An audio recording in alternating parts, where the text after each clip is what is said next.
Good evening, everybody. It's 9:30 on the East Coast, 6:30 on the West Coast. I'm gonna get through this.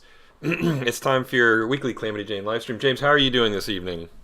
I'm doing just great. I think I kind of threw off our cadence a little bit. I kind of came in the last minute. I was doing my little workout thing, and it kind of got in a time warp working out. Oh, well, I mean, that's a good position to be in. You're so in the zone. I too went to the gym today. Sorry, Penny, my dog, wants to be on my lap, so I needed to. This is my dog, so that's Penny. Special guest appearance by Special Ken. guest appearance by Penny. Um, What's uh, let's bookmark what you're talking about with the gym, but yeah. why has he not been more of a guest star on our stream all this She time? she's not a fan of the camera. She knows she's cute. She knows she's adorable. She doesn't need any external validation. Okay. Yeah, yeah. Um, but yeah. So I went to the gym day today as well. But I had the good graces to do it earlier than you. So just saying. So, as far as our stream's concerned, I guess I'll go back to where we left off last week. Sounds good. Hang on. All right. Well, and where we left off last week was doing a front run cycle for our Warhogs. Yes. So I have some of the poses here, and I'll be kind of doing some fine tuning for the animation tonight as we just hang out and chat. All right. Sounds good. So, gonna mute my phone there. Sorry about that. Don't want dings going all the way through this. Um, Anywho, technology. I mean, It's so convenient, but yet it's so yeah, distracting. it's Yeah. interesting. I and this is not our usual geeky stuff, but it's interesting to me. Um, how I remember back in the '90s or late '90s, early aughts, when the internet really became kind of the thing, and there was just this optimism about it, like it was going to solve all of the world's problems. Mhm. Um, and 20-ish odd years later, and now it's largely being blamed for all of the Yeah, for a world's lot of time. problems. Yeah, And that's the it's, thing. Yeah, that's the thing about people, yeah, human. Find a, humankind, yeah. humankind finds a way to ruin things. Yeah, yeah, That's the and popular point of view, I guess. yeah. And it's just interesting to me that it's not necessarily things are ruined, but it replaced one set of problems with a different set of problems. Uh-huh. And um and I don't know that it's better or worse, just that it's not as so simple as this technology freed us from the bonds of suffering, right? Human beings just they find new ways to suffer. They always do, man. It is a unique talent. I mean, Penny doesn't suffer. Um, she is very comfortable being a dog. That's all she's ever desired to be. That's all she will ever desire to be. Um, and she's happy with that. But it's a very different experience going through life as a human than it is going through life as a 12-pound miniature dachshund. Although she does have some wants, which is sitting in her lap, Well, definitely. that's true, and food, and going outside, and that kind of stuff. But these are attainable, readily attainable goals, right? And they're all sort of immediate and easily fulfillable. Whereas human beings often want things that they just can't have. But it's yeah. Anyway, sorry, getting all philosophical on you there. No, it's fun, and that's what we're here for, is to talk philosophy about tech Yeah, or right. rant Or or just rave yeah. or about games. So either way, we're gonna find something. So um, one thing I was gonna mention. Let's see here. Yeah. So I was telling you before off stream how much I like the Nintendo Switch. It's Yeah. turned into my workout gym and my entertainment center now at this Mm-hmm. point. Mm-hmm. Yeah. pretty much just as much for doing Ring Fit and the fitness boxing stuff as I am playing the newest game that I'm into right now, which is Hollow Knight. So that's a whole other category we could talk about. But Well, we threatened to talk about Hollow Knight last week, and as usual, I monopolized the conversation completely because I can speak for hours on end without taking a breath. Um, that's a pretty powerful. That's a good skill. it is a good skill. I don't know how useful it is as a superpower, but yeah, it's in terms of getting my way and never letting anybody else get into words in edgewise. Oh, it's amazing for arguments. But yeah, you were going to talk about Hollow Knight last week. I mean, so what is it about Hollow Knight that is really grabbing you? I know. So you kind of did some bullet points last week on it. The fact that it's made by three people Mm-hmm. is really impressive. Um, and I know I'm a fan of the Castlevania genre. I haven't played all of them, but I played a good number of them, and especially the ones that are inspired. Like Bloodstain was the most recent one, and I've got to say, the Hollow Knights is creeping up there. I'm about 40% of the way through the game, I think, just based on item collection and things like that. But so far, it's creeping up there. It's going to rival Bloodstain here pretty shortly. I mean, it's just the way the design of the game is. The simplicity, there's lore there, but it's not important to play the game. You just play the game. Mm-hmm. Mm-hmm. The way it uses the Metroid aspect of unlocking different areas as you play. Everything about it feels really thought out. I have just nothing but praise for the game so far. There's very little that I can complain about. Even the load screens aren't offensively long when you die, because you will die a lot. I guess if Yeah. there's any, the game is kind of hard. I don't know if I pushed it to artificially hard, but it's hard for me to say because, I mean, I'm comparing everything to old school Castlevania, which is a different time and different set of rules for making games versus now. And we've talked about this before, how sometimes they make games to be artificially hard just to be hard because of the Dark Souls trendiness and try to go that route. Link, Breath of the Wild, another one where they're borrowing the weapon damage. So anyway, I just want to say Hollow Knight is exceeding my expectations for what I have for the game. Mm-hmm. Mm-hmm. Well, maybe if it goes on sale. I mean, to ask the obvious question here, as viewers of the stream will know, I don't like hard things. Yeah. I spent most of my life dealing with hard things on a daily basis. I don't need to beat my head against the wall when I'm playing video games.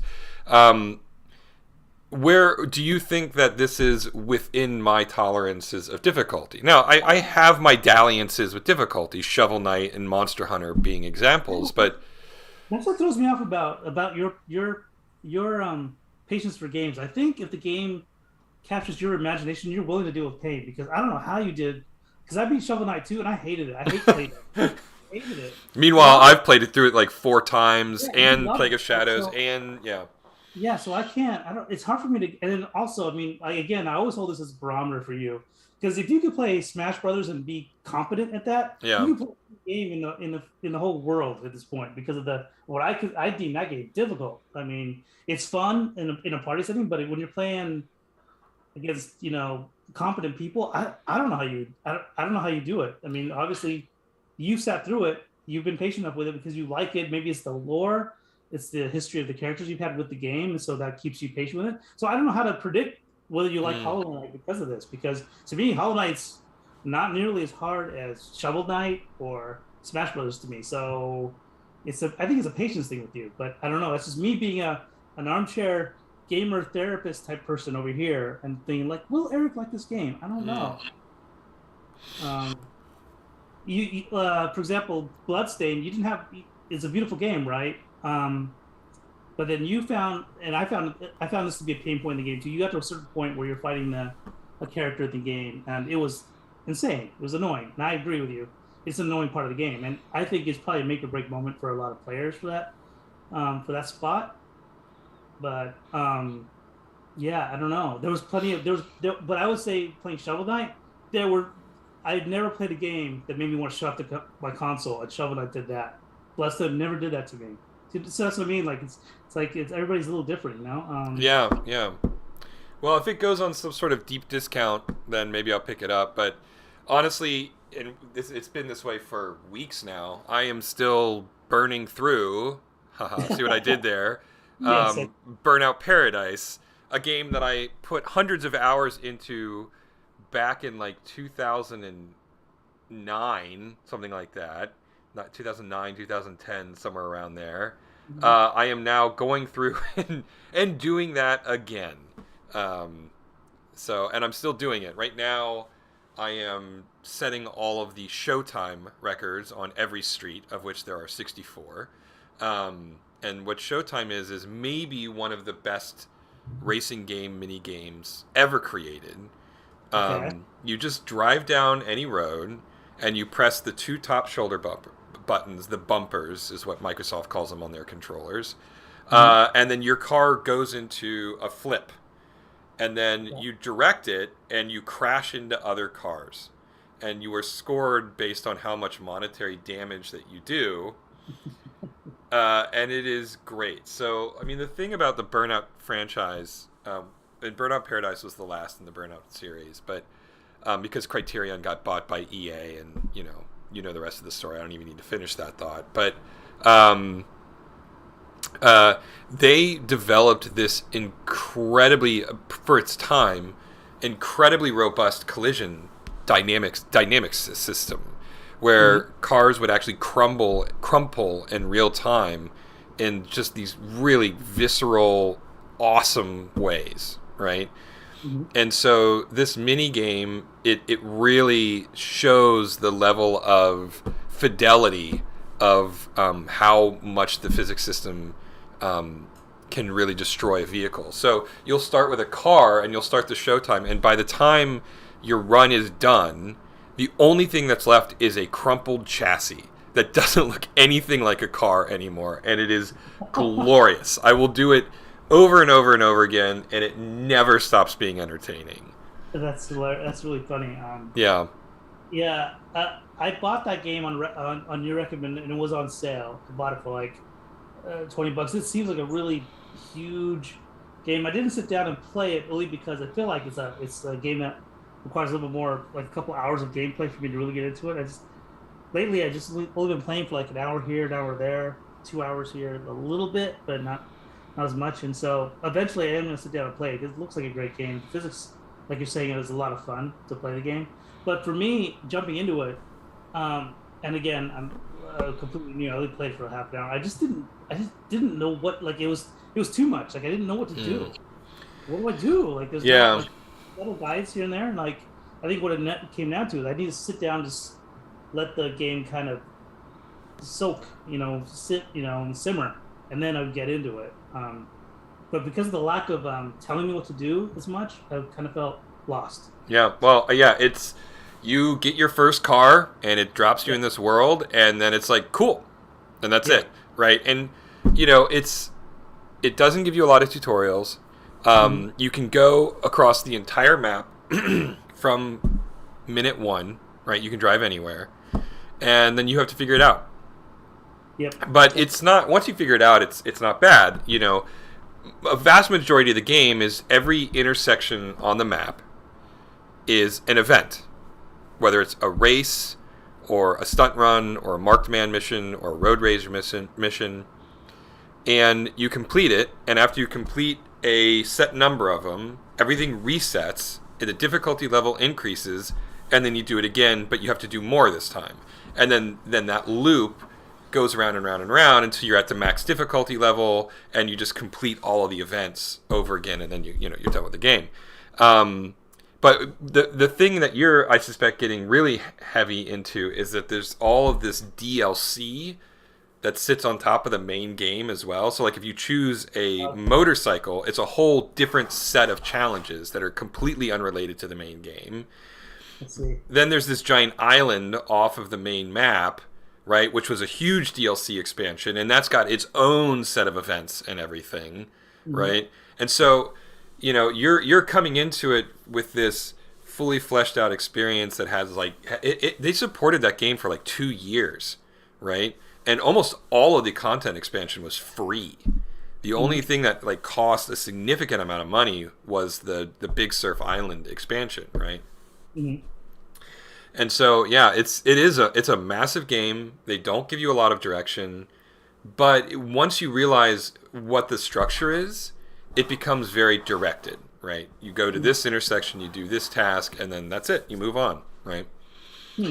So, um, yeah, it is my favorite racing game of all time, even Mhm. more than Mario Kart 8. Wow, Um, that's yeah, saying a lot. Mario Kart 8 Deluxe, right? Because that's way better Yeah. than the Wii U version of it. But and it is in my top three favorite games of all time. Wow. Yeah. Top three. Okay, what's number one? Oh, if that's a tough one. Mhm. It would probably be one of the Monster Hunter games. Honestly, you know it's hard to say, right? Like my gut right now says Monster Hunter Rise because that was basically for me the apotheosis of Monster Hunter. I really don't know how they improve on Monster Hunter Rise. The wire bug mechanic and the fine tuning to the weapon systems, the integration of some of the mechanics from Monster Hunter Generations, keeping some of the cooler stuff from Monster Hunter World while dropping some of the more irritating stuff, or irritating stuff for me at least. It was a dream to play. I mean, I put hundreds and hundreds of hours into that game, and the only reason I stopped playing it honestly is because I literally ran out of things to do. You Hmm. know, I crafted pretty much everything I wanted to craft. I mastered. I know I haven't. I mean, admitted. I guess I could go back. I've only like learned and am competent with 7 of the 14 weapon types in the game. But still, like, it's a game where every single weapon type is fundamentally unique, has a fundamental set of mechanics, and I've mastered 7 of them at this point. And you know, I'm not a streamer. I'm not an influencer, so that's a huge commitment, right? Yeah. Um, and so yeah, that game and its online component is really robust, right? The online of Burnout Paradise is amazing, but no one's playing the game anymore, so it's basically dead. Um, and then yeah, but so Monster Hunter Rise, I think I'm safe to say is in the top three, and Burnout Paradise is in the top three, um, and you know it fluctuates based on my mood. In all fairness, Mhm. but you know, more Majora's Mask, Legend of Zelda Majora's Mask is way up there, and um, As the best Zelda game of all time for you? it's my favorite Zelda game. Yeah, and it's to me, Majora's Mask is how you put an interesting spin on Legend of Zelda, right? Like, I mean, I feel like we've talked about this, but Breath of the Wild to me isn't a Zelda game. It's Yeah. it's Yeah. an interesting open world adventure game, but it's not Zelda to me. Majora's Mask retains the core elements of Zelda, the dungeons, even though there's only 4 of them, the sense of the exploration and sort of the central world with the hub and spoke, and the collecting of new items to expand your abilities to discover more things. I loved all of that. Mhm. But Majora's Mask takes that and then adds this really interesting time loop mechanic on top of it that is not it's not like a gimmick. It's not a It's um, the core element of the game. it is Yeah. a core element of that game, right? Like you take that element out and the game doesn't work anymore, right? Yeah. Yeah. So, Yes, yet another game that's sitting on my 3DS, and I played through the first temple. For me, playing it, I always felt like, oh my gosh, I'm almost staring at the clock. I don't know if I can do this. I don't know. And it was too anxiety inducing for me to play that game compared to the other Zeldas. I still yeah. liked it, Yeah, for sure. but that's the only drawback that puts it out of reach for number one. For me, it's Zelda 64, which is still based on the same. Yeah, yeah. Ocarina of Time is a classic. I mean, you know, there's a lot of really excellent Zelda games. A Link to the Past, Ocarina of Time, Majora's Mask, The Wind Waker. I mean, Yeah, those are I think my favorite Zelda games. yeah, Link's Awakening is up there too. Um, you know, because there's a lot of history behind that one. It was actually the first Zelda game I really actually understood and played to completion. Right, I was just finally old enough to really understand the complexity of Zelda, and the concept of, as I get new abilities, my world expands, right? Mm-hmm. And I played all the way through it, and I have a lot of memories of that game. So that one is super biased for me. Yeah, but it was a great game. All those core Zelda games were they're all you can make an argument for any of them. They're almost timeless at this point. You can play any of them right now and still. I mean, sure, the original Zelda is obviously very eight bitty and from the '80s, but it's still a great solid game. It is a classic. It is not, in my opinion, as playable anymore. It is Yeah, definitely an artifact of the yeah. past. Mhm. Um, Yeah, I mean, it gets old after you arbitrarily are burning trees on every single map, just trying mm, mm-hmm, to, mm-hmm. you know. You know, it's an interesting. Now that we're on the subject, Shigeru Miyamoto, in an interview like this month, I think, was talking about how in his mind there is no overworld in Legend of Zelda. It's all dungeons. Huh. And I see his point, right? Like, even in the overworld, there are puzzles that you have to figure out in Yeah. order to get to the other dungeons. And so, in his mind, The the whole. overworld is the dungeon, right? It's the Uber dungeon, of Mhm. which you go in and explore other dungeons. And I thought that was a really valuable, interesting perspective. Yeah, yeah, that's pretty cool. But again, he's the grandmaster of them all, so Right, right. there won't be another one like him. As he's done a lot of amazing things for games. Yeah. So But and then, like, another bit of news, I think Nintendo sold the building where their original headquarters uh, was, and they're turning it into a hotel. why? I don't. Well, I mean, they're not using it, and it was sitting there empty. They didn't turn it into a museum or anything like that. They just owned the property, and there was a little plaque on the outside of the building, and then on the inside of the building was a single display of some of the original Hanafuda cards that they used to make back in the late 1800s, which Yeah. is crazy to think that Nintendo has been around that long, but they have been. And uh, uh, and then that was it.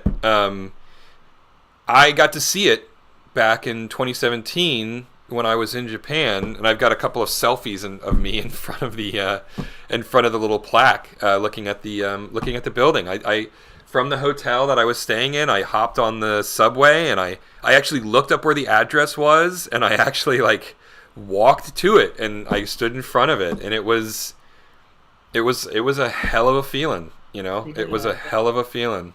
No, I regret not doing that. I didn't even think about that when I went to Japan a couple years back. Like it didn't even occur to me to Well, go. you guys were in Tokyo the whole time, right? Yeah, well, we went to Tokyo. Then we also went to Osaka. Oh, And okay. So you were near Kyoto then. yeah, yeah. We were really close, but we took Kyoto off our map because we stayed in Osaka a little bit longer. But if I was thinking, I would have probably tried to get us over to Kyoto. Man, bummer. Oh well. I I mean, mean, the building is still going to be there, but it's not. Yeah, the significance isn't the same anymore. yeah, yeah. But that's funny. Like, when you first started doing this, and I'm animating, so sometimes I kind of heard a little bit. I thought you were talking about Nintendo of America.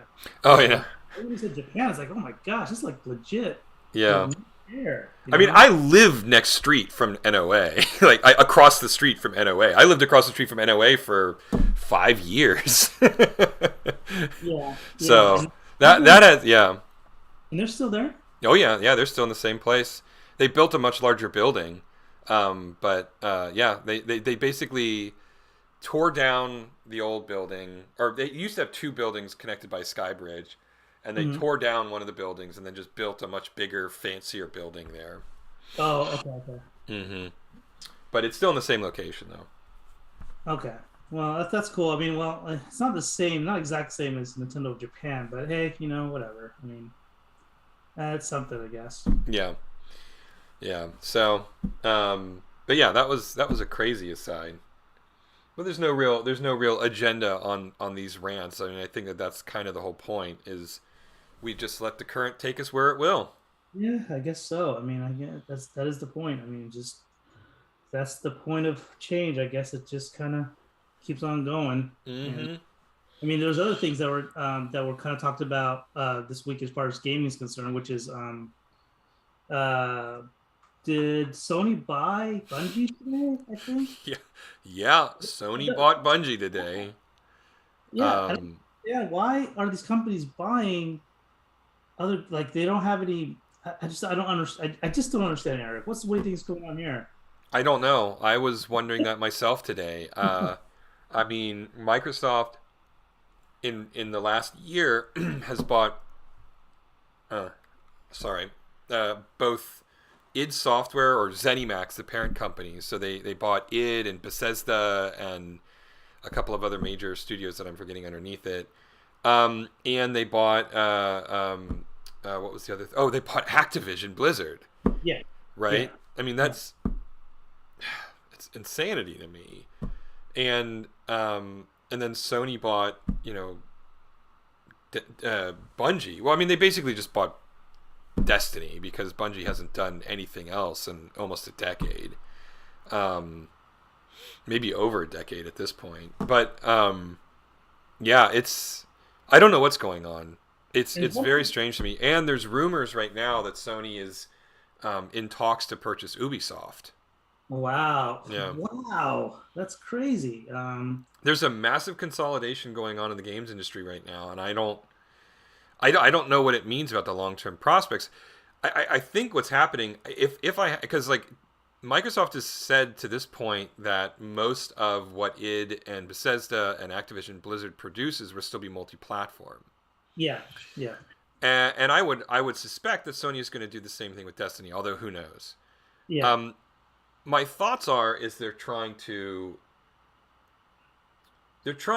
basically expand into other platforms spaces without actually like directly competing with them, right? So if they buy, okay, so Microsoft buys Activision Blizzard, right? Hmm. So Call of Duty, now they own Call of Duty. But if they Hmm. continue to let Call of Duty come out on the PlayStation 5, then they're making more money than if they made Call of Duty a platform exclusive, Hmm. right? Hmm. So if they publish games for PlayStation 5, right? It's just this weird. I think it's this weird way of trying to expand their consumer base without relinquishing their particular platform. So they can still have platform exclusives like Halo and Forza and things like that, but then also have these well, He's generating money for it anyway. It doesn't even matter. right, these Huh. I guess what you would call first party developers, but first party developers that work on a multi-platform basis, right?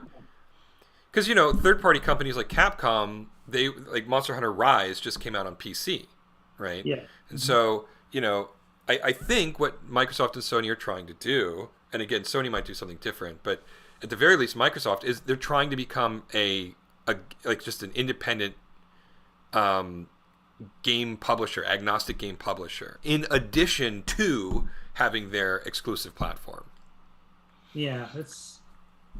I can't. I just kind of kept thinking like, well, is it because he's running out of ideas? They don't know what to make anymore, so you just buy up stuff, and that's just, it always feel like that's like the like it's kind of the signs of doom or something because you can't. They don't want to think about anything anymore. Just buy it. Just buy creativity. I don't know, or maybe it's a sign that creativity is dying and then people aren't generating anything new. So, well, we have all this money, we're flush with cash, so I got to do some of it and buy something else. Just buy IP, left and right. Yeah, I don't know. I look at what they did with Minecraft, right? So Microsoft bought Mojang, and um, and then didn't change the platform exclusivity, Yeah, right? yeah. Now, if you play it on Xbox, it's a part of Microsoft Game Pass, right? And so you get the Java and Bedrock edition at no extra charge, Mm-hmm. which is an attractive proposition for Minecraft fans to subscribe to the Game Pass. Um, That being said, they still support the other platforms with all of the content. There is no exclusive content for Microsoft's platform. Hmm. I don't know that it's a matter of trying to corner the creative market by just buying IP and then not letting it be on anything else. I really do think it's just a matter of them trying to make more money. And they can make more money if their games are available on more platforms, right? Yeah.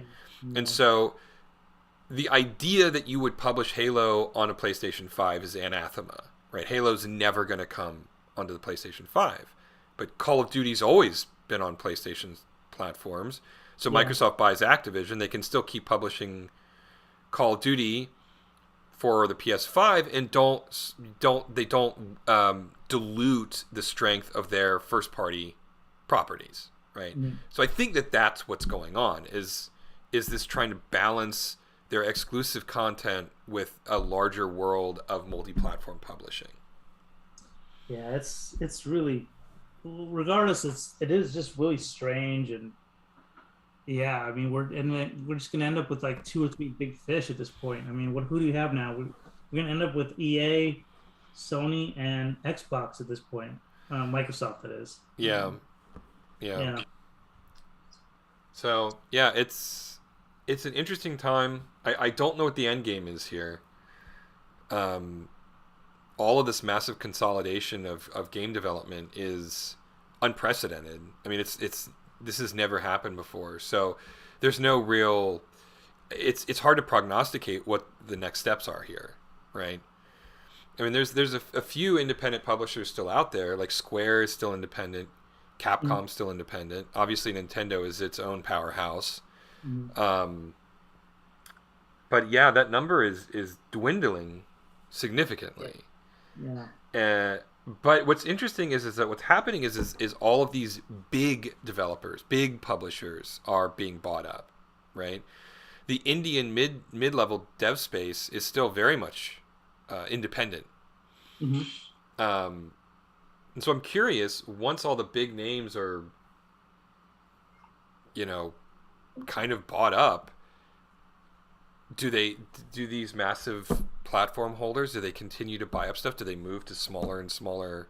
Yeah, I mean, yeah, they keep eating smaller and smaller fish. Right, exactly. So I don't know. Again, unprecedented. Never seen this before in my very long history with video games. So yeah, I'm curious what happens. Yeah.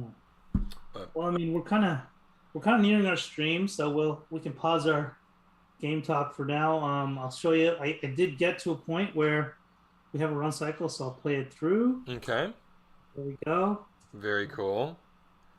Uh, That's exactly what we're looking for. So one question I have is the hooves take on a different shape on a couple of the frames. yeah, I still want to kind of polish it a little bit Hmm. because he's got three pronged hooves, and I got to decide what do I want to do. I'm making Oh, one. okay. I see what you're I'm just saying. I'm in the process of deciding that part. Like, do we want three prongs, or do I want to go with the hooves or classic hooves? I don't know yet. Okay, I'll fix that later. But yeah, the general motion's all there, and yeah, for fun very we have cool. animated stuff too. But let's see if I can zoom out enough. But yeah, we went from that sketch to yeah. Wow, very nice. So we're Very getting very there. cool. Yeah, Awesome. something else in our book, in the books to be considered 95% done. But yes, who's was outstanding. Yeah. I love So it. I love it. All right. Well, we will end it there. You've had plenty of ruminations. We've had plenty of ruminations tonight, as well as significant progress on the Warhog. I'd say that's a successful stream. Thanks everybody for tuning in. We'll be back at the usual time next Monday. Be safe out there, and we'll see you soon. Bye, everybody. good night.